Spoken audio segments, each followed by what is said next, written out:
Bonjour à tous, bienvenue dans cette 16e leçon d'analyse technique consacrée au chandelier japonais. Alors dans cette leçon, on va se focaliser sur le long chandelier. Donc on va se focaliser sur l'un des 6 chandeliers de base, on poursuit la présentation des chandeliers de base, et on va se focaliser en particulier sur le long chandelier blanc, donc pour des séances haussières, et sur le long chandelier noir pour les séances baissières. Alors, comme on va le voir, le long chandelier est en fait une sorte de variante du Marubozu. Alors, point important comme d'habitude, les informations présentées dans cette vidéo ne constituent aucunement des conseils en investissement, celles-ci ont un but purement éducatif. Alors, je vais présenter dans cette vidéo le long chandelier, l'un des 6 chandeliers de base ou assimilés, avec la fenêtre, dont j'ai déjà parlé, le Marubozu, la toupie, l'étoile et le doji. Donc pour rappel, ces 6 chandeliers permettent à eux seuls de comprendre le mouvement général du marché. Alors on va commencer ici avec le long chandelier blanc, donc en séance haussière. Donc ici, comme d'habitude, je vous ai mis une note relative à la fiabilité du chandelier. Donc ici on est sur un chandelier de continuation avec une fiabilité de 2,5 étoiles, c'est-à-dire une fiabilité proche de 50%.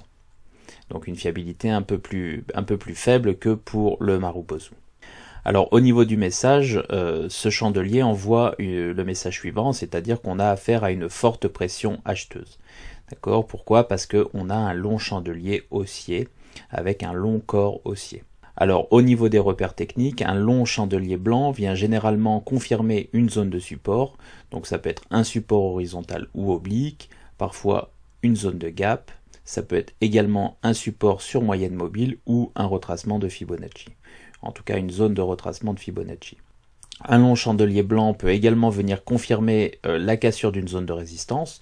Donc ça peut par exemple être la cassure d'une zone de résistance horizontale ou oblique, d'un gap ou d'une zone de gap, mais également la cassure d'une résistance sur moyenne mobile par exemple, ou la cassure d'une résistance de type retracement de Fibonacci.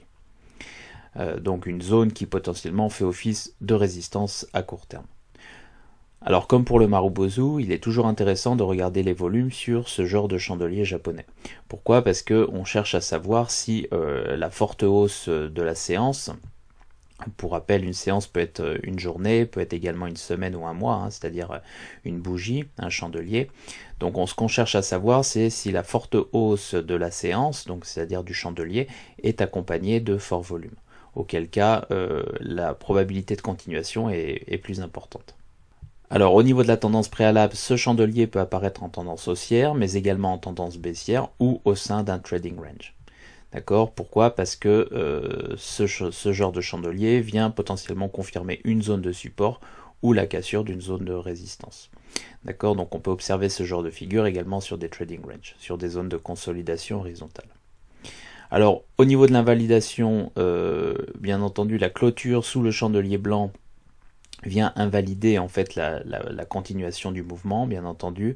Au niveau de la confirmation, on n'a pas besoin de confirmation, même si on doit garder à l'esprit que sur ce genre de chandelier, on observe souvent une consolidation lors des séances suivantes, avant une reprise potentiellement haussière.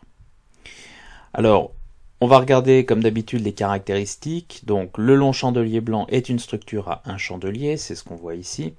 Il s'agit d'un grand chandelier blanc possédant une petite ombre haute, comme ici, et une petite ombre basse comme ici. D'accord? Donc c'est-à-dire que c'est un long corps haussier ici, avec une petite ombre en haut et une petite ombre en bas. Alors au niveau de la psychologie du chandelier, c'est comme pour le Marubozu, le long corps implique que ce sont les haussiers qui sont aux commandes, et ce de manière assez claire. Alors en termes d'optimisation du signal, le long chandelier blanc est plus significatif lorsqu'il apparaît sur une zone de support déjà établie, comme on va le voir juste après. Le long chandelier blanc est plus significatif également lorsqu'il vient casser une zone de résistance déjà établie. Enfin, le long chandelier blanc peut également apparaître lors de forts mouvements directionnels haussiers. D'accord? Donc c'est le genre de chandelier qui peut apparaître au sein d'une hausse très directionnelle du marché, et donc c'est un chandelier qui peut apparaître au cours de l'ascension d'un titre, par exemple. Alors pour terminer au niveau des supports et résistances, Le long chandelier blanc offre deux zones de support, S1 et S2, donc c'est exactement comme pour le Marubozu, c'est-à-dire que le milieu du corps du chandelier devient une zone de support, c'est ce qu'on va appeler S1, et le point bas du corps du chandelier devient une zone de support numéro 2, donc une deuxième zone de support qu'on va appeler S2. Alors, on va regarder ici un exemple. Donc, je vous ai mis ici un exemple en unité de temps mensuel, donc sur la paire dollar-yen. Et donc, ce qu'on voit ici, je vais reprendre un peu les notes que j'ai notées ici. Le point bas, donc déjà, premièrement, on est en tendance baissière ici. On a une résistance oblique baissière ici, vous voyez, avec des points de contact ici, ici, ici et ici. Et alors, le point bas du marteau, vous voyez qu'ici on a un magnifique marteau, donc tendance baissière, on a un magnifique marteau ici. Et je vous rappelle que sur un marteau, le milieu de la mèche devient une zone de support numéro 1 et le bas de la mèche devient une zone de support numéro 2. Donc, le point bas du marteau qui intervient en mars 2011 sur la paire dollar-yen se transforme en zone de support. D'accord, c'est ce qu'on voit ici. Donc, on a un marteau, c'est-à-dire une reprise haussière, avec potentiellement des rachats de short ici, et puis une consolidation, donc on vient tester le milieu de la mèche ici, puis le bas de la mèche ici, sans jamais clôturer en dessous de cette zone. Et donc ce qui se passe, c'est que cette zone de support est testée à 6 reprises, d'accord, et le long chandelier blanc qui apparaît en mars 2012 valide à la fois le support horizontal et la cassure d'une résistance oblique baissière. Vous voyez, on a la résistance oblique baissière ici, et ici on a un support horizontal, et donc le long chandelier blanc qui est ici vient valider à la fois ce support et la cassure de la résistance oblique qui est ici. Alors comme pour le Marubozu, et vous verrez que dans mes vidéos ça m'arrive parfois d'appeler un long chandelier blanc un Marubozu, parce que parfois en fait la seule différence qui existe c'est les petites mèches aux extrémités, mais la signification est très souvent la même. Donc vous voyez, on a une forte reprise haussière ici, et puis on a une consolidation avec une zone de support ici au milieu du long chandelier blanc, donc au milieu du corps du long chandelier blanc. Et puis les cours se reprennent et la tendance haussière repart de plus belle.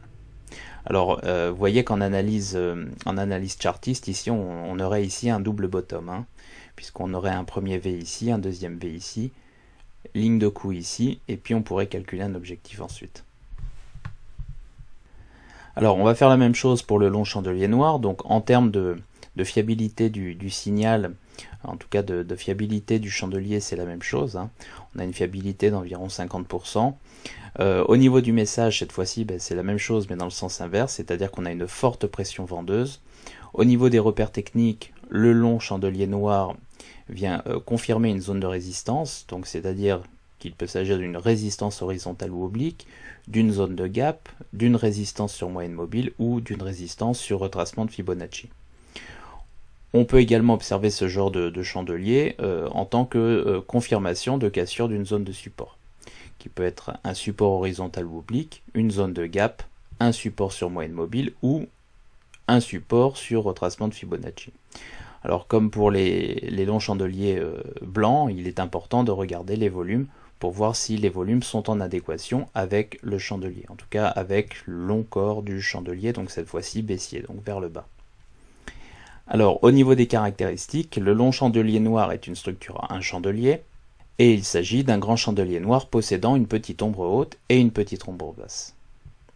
Alors en termes de psychologie, les baissiers sont aux commandes, et ce de manière très claire, donc c'est comme pour le Marubozu. Alors en termes d'optimisation du signal, le long chandelier noir est plus significatif lorsqu'il apparaît sur une zone de résistance déjà établie, donc c'est-à-dire qu'on a une zone de résistance en haut comme ceci. Le long chandelier noir est également plus significatif lorsqu'il vient casser une zone de support déjà établie, donc c'est-à-dire qu'on a un support et il vient pénétrer la zone de support pour la casser. Et le long chandelier noir peut également apparaître lors de forts mouvements directionnels baissiers, donc en cours de tendance fortement baissière. Alors en termes de support et de résistance, le long chandelier noir offre deux zones de résistance, donc R1 et R2, c'est-à-dire que R1 correspond au milieu du corps du long chandelier noir, donc première zone de résistance, en tout cas à court terme, et R2, donc le sommet du corps du chandelier, correspond à une autre zone de résistance, donc également à court terme. Alors je vous ai mis ici un exemple sur le titre Technip, donc en unité de temps mensuel. Donc on a une belle tendance haussière ici, on le voit. Et puis on a l'apparition de 3 étoiles filantes consécutives en août, septembre et octobre 2012 qui viennent démasquer une zone de résistance sur le titre Technip. Voyez, donc on a une tendance haussière et puis on a un premier rejet ici. Première étoile filante, deuxième étoile filante, troisième étoile filante. D'accord, donc 3 étoiles filantes consécutives qui marquent en fait, comme je le présenterai plus tard en fait, dans d'autres leçons, le sommet de la mèche des étoiles filantes vient marquer une zone de résistance importante. D'accord, donc on a un rejet ici sur cette zone et puis on remonte avant d'ailleurs d'avoir ici une nouvelle étoile filante sur cette zone. D'accord, donc dans la zone de résistance. Alors ce qu'on voit ici, c'est que le long chandelier noir qui apparaît en janvier 2013, donc ici, vient valider la résistance horizontale. Et donc vous voyez, on a un long chandelier blanc qui valide une zone de résistance tout simplement. Et vous voyez qu'ici, en fait, on a une deuxième, enfin on a plutôt une quatrième étoile filante. Et en fait, vous voyez qu'ici, on a l'apparition d'un Marubozu. D'accord, Marubozu de clôture ici, puisqu'on n'a pas de mèche basse en bas. Mais vous voyez que l'implication est strictement la même. La symbolique est exactement la même, que ce soit un long chandelier noir ou un Marubozu noir. Alors au niveau des volumes, on observe des volumes en hausse par rapport aux séances précédentes. Vous voyez, on a une hausse des volumes, mais pour autant ces volumes sont dans la moyenne. Voilà, j'espère que vous avez aimé cette vidéo. Si c'est le cas, n'hésitez pas à mettre un pouce bleu. Et si vous ne l'avez pas encore fait, je vous invite à vous abonner à la chaîne. Allez, merci.